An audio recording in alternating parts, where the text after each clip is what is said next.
Eldridge had already played with another white band under Gene Krupa, but the racial situation was still hard to take. One night, Eldridge was refused entry to the very club he was appearing in with Shaw. But when the strain began to show in Roy's playing, Artie docked his pay. So I sat in my dressing room and distributed checks. A little while Roy showed up. And he was mad at me. His check, instead of being what it was about one night, one out of 7, less. He said, what the hell is this, man? He said, I've taken a lot of crap from these guys out here. Now I take it from you. He took out a knife. I said, Roy, what are you going to do with that? He said, I'm going to skin you. I said, look, if I'm your enemy, who are your friends? And he stood there and started to cry. Because we were friends. He liked me, and I liked him. And I put my arm around his shoulder and I said, you better get out of here. Leave America. I'm doing you a favor by letting you go. You want 2 weeks' notice? Okay. But if you want to go tonight, I'll let you do it. So he left. He went. I saw him 20 years later. And he said, you were right. Artie had his own troubles. Therapy hadn't stabilized his domestic life. He'd broken up with Lana Turner, then in 1946 with Ava Gardner, and in 48 with Kathleen Windsor, the author of Forever Amber, each of them in turn his guest at the Stork Club. Well, the relationships with women are easily explained, you know, for a Jewish kid growing up in those years, especially one who didn't, and I use this phrase in bold italics, didn't look Jewish.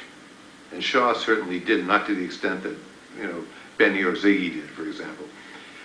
He was a handsome guy.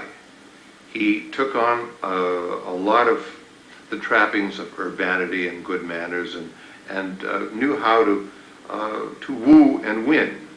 All the Goy ideal movie goddesses. I think it's more complimentary to a marriage to be married to one person at a time than it is to be married once and have 15 or 20 affairs. So that was the basis of his philosophy.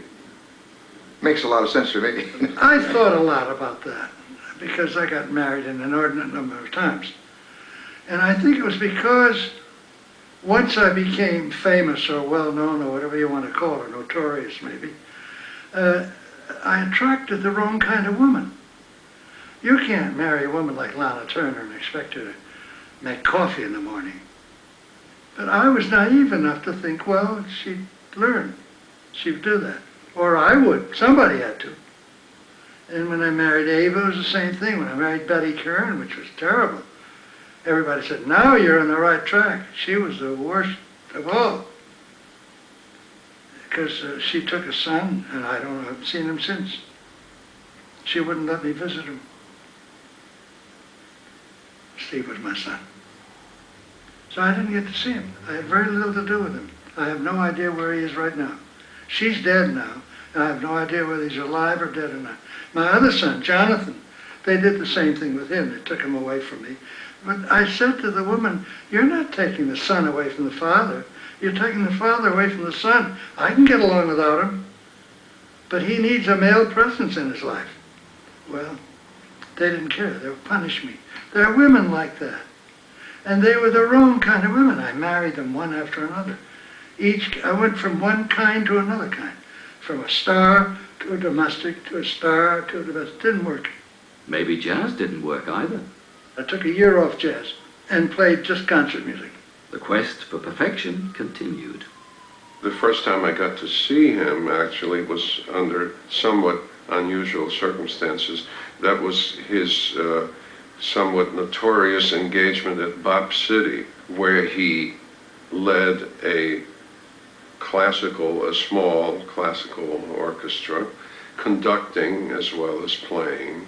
There was a piece by Kabalevsky, of all people. There was something, I think a short piece maybe by Prokofiev, something impressionist. To some observers, this was Artie showing Benny Goodman once again how it should be done. Benny, too, had tried his hand at concert music. Then, suddenly, Artie was sprinting ahead again towards the new jazz idiom of bebop. I had the best band I ever had in '49. it would stayed in business. If they had an audience for it, that would have been arguably one of the greatest bands that ever was. And the audience could not stand it. So I canceled that tour after about 3 weeks. It was a 3-month tour. And I called my agency and I said, I don't want to do any more of these. He said, why? I said, well, I'm alone up there.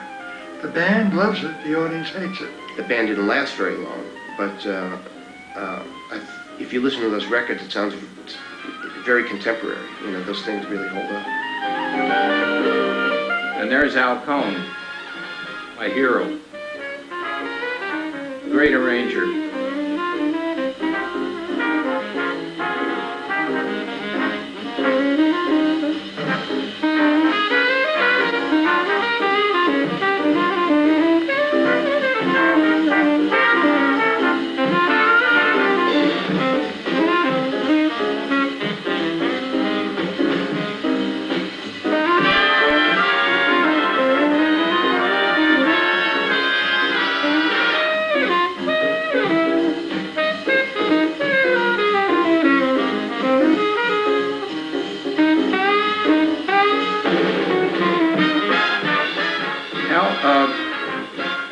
Artie would never follow Al Cohn on a solo because he loved him so much and respected him so much that he always played first. He was embarrassed to play after. And that's the kind of guy Artie was. Since audiences had rejected his best band, Artie, in a fit of contrariness and shortness of cash, put together a dull one and recycled all his old stuff. But as he must have feared, audiences didn't recognize mediocrity when they heard it. At the end of the evening, Manny Hecklin, the owner of the ballroom, or the manager, said, that's your new band? I said, yeah. He said, man, it's a hell of a band. I give up. Worse, Artie was now in political trouble. The ambitious right-wing lawyer, later Eisenhower's vice president, Richard Nixon, had his eye on Shaw. And so did Nixon's allies on the bullying House Un-American Activities Committee set up to uncover supposed communist sympathizers. I was called before the committee and asked if I'd ever been a member of the Communist Party. Well, in the first place, they had no business asking me. But they did, and they were getting away with it. In the second place, I didn't. I wasn't a member. I didn't want to go into that. So I had to answer certain questions that I found very, very distasteful. Such as, was so-and-so? I said, I can't really say. You said that when you went to this meeting, that there were some people there who you did not recognize. No, I said that most of them I did Most of them. Well, you did recognize some of them then. That's right. Can you remember and tell us who some of them Well, were that you did recognize? I would be glad to mention these names on one condition, that it be clearly understood that I do not know whether they were in my category there, or whether they were, I don't know that they were members of any Communist Party. Out of this frightening and humiliating experience, a symbolically shorn Artie Shaw fashioned the last great band of his career.